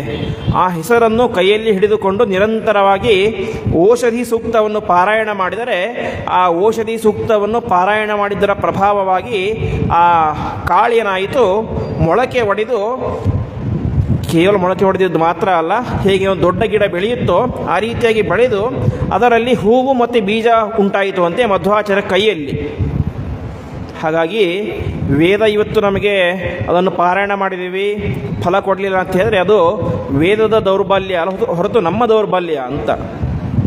ಯಾಕೆಂದರೆ ನಾವು ಮೊನ್ನೆ ಒಂದು ದೃಷ್ಟಾಂತ ಕೊಟ್ಟಿದ್ದೆ, ಹಾಲು ಚೆನ್ನಾಗಿ ಕಾಯಬೇಕು, ಒಳ್ಳೆ ನಮಗೆ ಕುಡಿಲಿಕ್ಕೆ ಅನುಕೂಲ ಆಗಬೇಕು ಅಂತ ಹೇಳಿದ್ರೆ ಪಾತ್ರೆ ಶುದ್ಧ ಆಗಿರಬೇಕು ಅಂತ. ಹಾಗೆ ವೇದ ಇವತ್ತು ನಾವು ಪಾರಾಯಣ ಮಾಡಿದರೆ ಅದು ನಮಗೆ ಫಲ ಕೊಡಬೇಕು ಅಂತ ಹೇಳಿ ಮೊದಲು ಪಾರಾಯಣ ಮಾಡುವಂಥ ನಾವು ಶುದ್ಧರಾಗಿರಬೇಕು. ನಾವು ಅಶುದ್ಧರಾಗಿ ವೇದದ ಅರ್ಥವೇ ಗೊತ್ತಿಲ್ಲ, ಏನೂ ಗೊತ್ತಿಲ್ಲ, ಹಿಂದೆ ಮುಂದೆ ಗೊತ್ತಿಲ್ಲ, ಸ್ವರ ಮೇಲೆ ಕೆಳಗೆ ಏನೂ ಗೊತ್ತಿಲ್ಲ, ಋಷಿ ಗೊತ್ತಿಲ್ಲ, ಛಂದಸ್ಸು ಗೊತ್ತಿಲ್ಲ, ಏನೂ ಗೊತ್ತಿಲ್ಲ, ಉಪನಿಷತ್ತಿಗೆ ವ್ಯಾಖ್ಯಾನ ಮಾಡಬೇಕಾದ್ರೆ ಈಶಾವಾಸ್ಯ ಉಪನಿಷತ್ತಿನ ವ್ಯಾಖ್ಯಾನದಲ್ಲಿ ಒಬ್ಬರು ಹೇಳ್ತಾರೆ, ಯಾವುದೇ ವೇದ ಮಂತ್ರ ಆಗಲಿ ಏನೇ ಆಗಲಿ ವಿಶೇಷವಾಗಿ ಅದರ ಋಷಿ ಛಂದಸ್ಸು ದೇವತೆಯನ್ನು ತಿಳಿದುಕೊಂಡೇ ನಾವು ಅದನ್ನು ಹೇಳಬೇಕಂತೆ. ಯೋವ ಅವಿದಿತ ಋಷಿ ಛಂದೋ ದೇವತಾದಿಭಿ ಯಜತಿ ಯಾಜೇತಿ ಅಧ್ಯೇತಿ ಅಧ್ಯಾಪಯತಿ ಗರ್ತೇವ ಪದ್ಯತೆ ಸ್ಥಾಣುವ ಪದ್ಯತೆ ಅಂತ ನಾವಿವತ್ತು ಸಂಧ್ಯಾ ವಂದನೆ ಮಾಡ್ತೇವೆ. ಸಂಧ್ಯಾ ವಂದನೆ ಮಾಡಬೇಕಾದ್ರೆ ಅಪೋ ಇಷ್ಟ ಮಯೋಭವ ಅಂತ ಮಾರ್ಜನ ಮಾಡಿಕೊಳ್ತೇವೆ. ಅದಕ್ಕೂ ಋಷಿ ಛಂದಸ್ಸು ದೇವತೆ ಅಂತ ಇದೆ. ಪ್ರತಿಯೊಂದು ಮಂತ್ರಗಳಿಗೂ ಕೂಡ ಋಷಿ ಛಂದಸ್ಸು ದೇವತೆ ಅಂತ ಇದೆ. ಅದನ್ನೆಲ್ಲವನ್ನು ಕೂಡ ತಿಳಿದುಕೊಂಡೇ ಹೇಳಬೇಕು. ಹೇಳದೇ ಹೋದರೆ ಏನಾಗುತ್ತೆ, ಮಾಡಿದಂತಹ ಎಲ್ಲವೂ ಕೂಡ ವ್ಯರ್ಥ ಆಗುತ್ತೆ. ಅಷ್ಟು ಮಾತ್ರ ಅಲ್ಲ, ಅದನ್ನು ಮಾಡಿದಂತಹ ವ್ಯಕ್ತಿ ಗರ್ತ ಅಂತೇಳಿ ಹೊಂಡದಲ್ಲಿ ಬಿದ್ದಂತೆ ಅಂತ, ಅಂದರೆ ಜಪ ಮಾಡಿದರೆ ವ್ಯರ್ಥ ಅಂತ. ಹಾಗಾಗಿ ಅವಶ್ಯವಾಗಿ ಋಷಿ ಛಂದಸ್ಸು ದೇವತೆ ಇದನ್ನು ಉಚ್ಚಾರ ಮಾಡಿಯೇನೆ ನಾವು ಆ ಮಂತ್ರವನ್ನು ಜಪ ಮಾಡಬೇಕು. ಹಾಗೆ ನಾವು ಸರಿಯಾಗಿ ಮಾಡಲಿಲ್ಲ ಅಂತ ವೇದ ತಪ್ಪು ಅಂತ ಸರ್ವತಾ ಹೇಳಬಾರ್ದು. ನಾವು ಸರಿಯಾಗಿ ಭಕ್ತಿ ಶ್ರದ್ಧೆಯಿಂದಾಗಿ ಅದರ ಅರ್ಥವನ್ನು ತಿಳಿದುಕೊಂಡು ಶುದ್ಧರಾಗಿ ಪಾರಾಯಣಾದಿಗಳು ಮಾಡಿದರೆ ಅದು ಸರ್ವತಾ ಫಲವನ್ನು ಕೊಟ್ಟೇ ಕೊಡುತ್ತೆ. ಅದಕ್ಕೆ ಜ್ವಲಂತ ದೃಷ್ಟಾಂತ ಅಂತಂದರೆ ಸಾಕ್ಷಾತ್ ಮಧ್ವಾಚಾರ್ಯರೇನೆ ತಮ್ಮ ಕೈಯಲ್ಲಿ ಬೀಜವನ್ನು ಹಿಡಿದುಕೊಂಡು ಜಪ ಮಾಡಿದರೆ ಆ ಬೀಜ ಮೊಳಕೆ ಹೊಡೆದು ದೊಡ್ಡದಾಗಿ ಹೂವನ್ನು ಬಿಟ್ಟು ಬೀಜವನ್ನು ಕೂಡ ಕೊಡ್ತುವಂತೆ ಎಂಬುದಾಗಿ ಹೇಳ್ತಾರೆ. ಈ ರೀತಿಯಾಗಿ ಅದ್ಭುತ ಮಹಿಮೆಯನ್ನು ತೋರಿದವರು ಮಧ್ವಾಚಾರ್ಯರು. ಹೀಗೆ ಮುಂದೆ ಅನೇಕ ಮಹಿಮೆಗಳನ್ನು ತೋರಿಸ್ತಾರೆ. ಅದರಲ್ಲಿ ಒಂದು ಪ್ರಧಾನವಾದದ್ದು, ಇಬ್ಬರು ಜಗಜ್ಜಟ್ಟಿಗಳು ಅಂದರೆ ದೊಡ್ಡ ಮಲ್ಲರು. ಆ ಮಲ್ಲರು ಮಧ್ವಾಚಾರ್ಯರ ಬಾಹುಬಲವನ್ನು ಪರೀಕ್ಷೆ ಮಾಡಬೇಕು ಅಂತ. ನಾವು ಮಧ್ವಾಚಾರ್ಯರು ಎರಡರಲ್ಲಿ ಫೇಮಸ್ ಆಗಿದ್ದರು ಅಂತೆ. ಒಂದು ಅವರ ಬುದ್ಧಿಬಲ, ಅವರ ಜ್ಞಾನ, ಇನ್ನೊಂದು ಅವರ ಬಾಹುಬಲ. ದೇಹ ಭಾರಿ ಗಟ್ಟಿಯಾಗಿತ್ತು, ಹಾಗಾಗಿ ಅವರ ಹತ್ತಿರ ಇಬ್ಬರು ಬರ್ತಾಯಿದ್ರಂತೆ. ಒಂದು ಅವರ ಬುದ್ಧಿಯನ್ನು ಪರೀಕ್ಷೆ ಮಾಡಲಿಕ್ಕೆ ಕೆಲವೊಬ್ಬರು ಬರ್ತಾಯಿದ್ರು ಜ್ಞಾನಿಗಳು, ಇನ್ನು ಅವರ ದೇಹಬಲವನ್ನು ಪರೀಕ್ಷೆ ಮಾಡಲಿಕ್ಕೆ ಅಂತ ಇನ್ನು ಕೆಲವರು ಬರ್ತಾಯಿದ್ರು. ಹಾಗೆ ಇಬ್ಬರು ಜಗಜ್ಜಟ್ಟಿಗಳು ಬರ್ತಾರೆ. ಜಗಜ್ಜಟ್ಟಿಗಳು ಬಂದು ನಾವು ನಿಮ್ಮ ಕುತ್ತಿಗೆಯನ್ನು ಹಿಚುಕ್ತೀವಿ ಅಂತ ಹೇಳ್ತಾರೆ. ಮಧ್ವಾಚಾರ್ಯ ನಿರಂತರವಾಗಿ ಪಾರಾಯಣ ಮಾಡ್ತಾ ಇರ್ತಾರೆ. ಆ ಇಬ್ಬರು ಜಟ್ಟಿಗಳ ಕುತ್ತಿಗೆ ಹಿಚುಕ್ತಾರೆ. ಎಷ್ಟು ಹಿಚುಕಿದರೂ ಕೂಡ ಮಧ್ವಾಚಾರ್ಯರ ಕುತ್ತಿಗೆ ಗಟ್ಟಿಯಾಗ್ತಾ ಹೋಗ್ತಾ ಹೊರತು ಒಳಗೆ ಹೋಗಲಿಲ್ಲ ಅಂತೆ. ಕೊನೆಗೇನಾಯಿತು, ಮಧ್ವಾಚಾರ್ಯ ಕುತ್ತಿಗೆ ಹಿಚುಕಿದ್ದಕ್ಕೆ ಅವರ ಕೈ ನೋವು ಬಂದು ದೇಹದಿಂದಾಗಿ ದಳ ಅಂತ ಬೆವರಿಳಿಲಿಕ್ಕೆ ಶುರುವಾಯಿತು ಅಂತೆ. ಹೀಗೆ ತಾವು ಸಾಮಾನ್ಯ ಮನುಷ್ಯರಲ್ಲ ಎಂಬುದಾಗಿ ತೋರಿಸಿಕೊಟ್ಟರು. ಅದೇ ಸ್ವಲ್ಪ ದಿನ ಆದಮೇಲೆ ಇನ್ನೊಂದು ಘಟನೆ ಆಯಿತು ಅಂತೆ.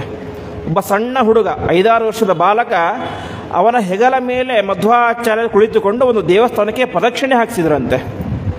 ದೊಡ್ಡ ದೊಡ್ಡ ಜಗಜ್ಜಟ್ಟಿಗಳ ಕೈಯಲ್ಲಿ ಮಧ್ವಾಚಾರ್ಯರ ಕುತ್ತಿಗೆ ಹಿಚುಕಲಿಕ್ಕಾಗಲಿಲ್ಲ.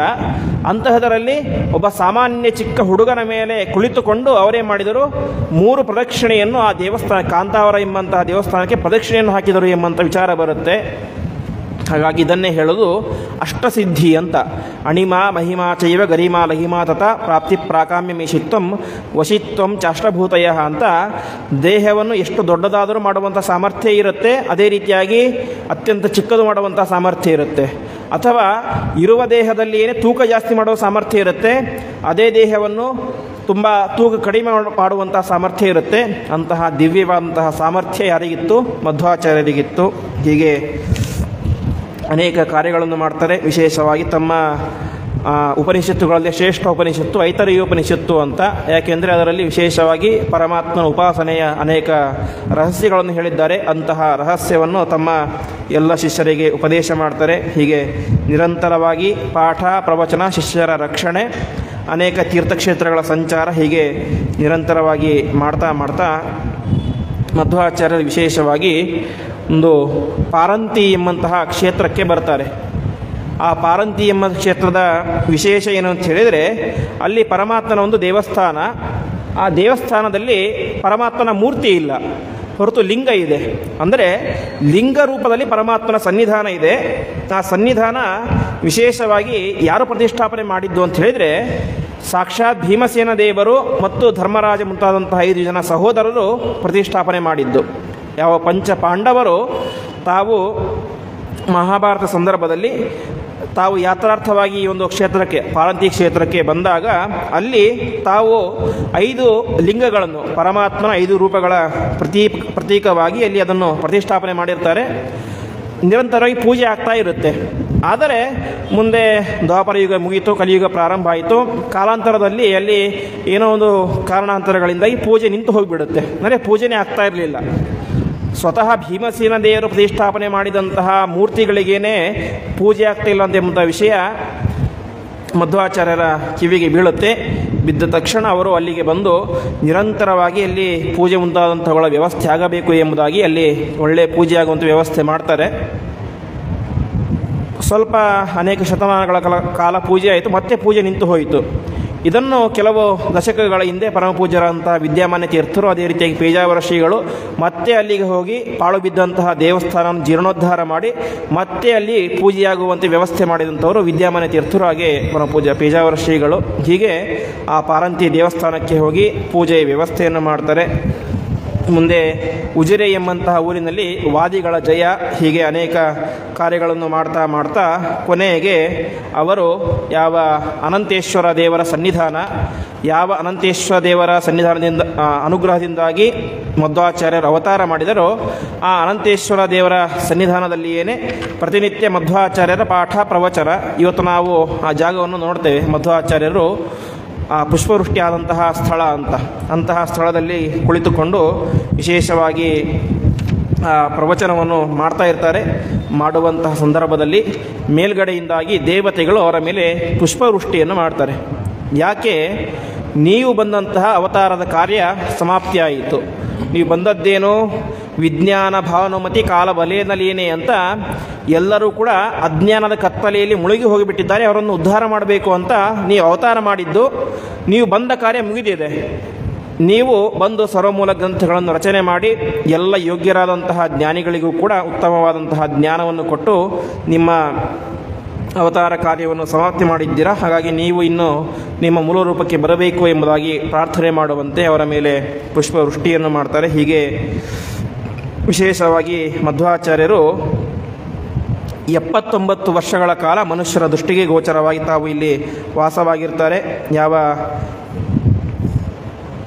ಸರಸಭಾರತಿ ವಿಲಾಸದಲ್ಲಿ ವಾದಿರಾಜರು ಹೇಳುವಂತೆ ಶರಚ್ಛತೆ ವ್ಯತೀತೇತು ದೇವಾನಾಂ ಆಜ್ಞೆಯ ಪ್ರಭೋ ಏಕತಾ ಮೂಲರೂಪೇಣ ಲೋಕೇ ಸ್ವೀಯೇ ಗಮಿಷ್ಯತಿ ಅಂತ.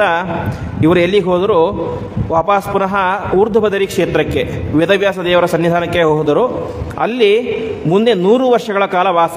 100 ವರ್ಷ ಅಂತ ನಮ್ಮ ವರ್ಷ ಅಲ್ಲ, ದೇವತೆಗಳ ಆಯುರ್ಮಾನ.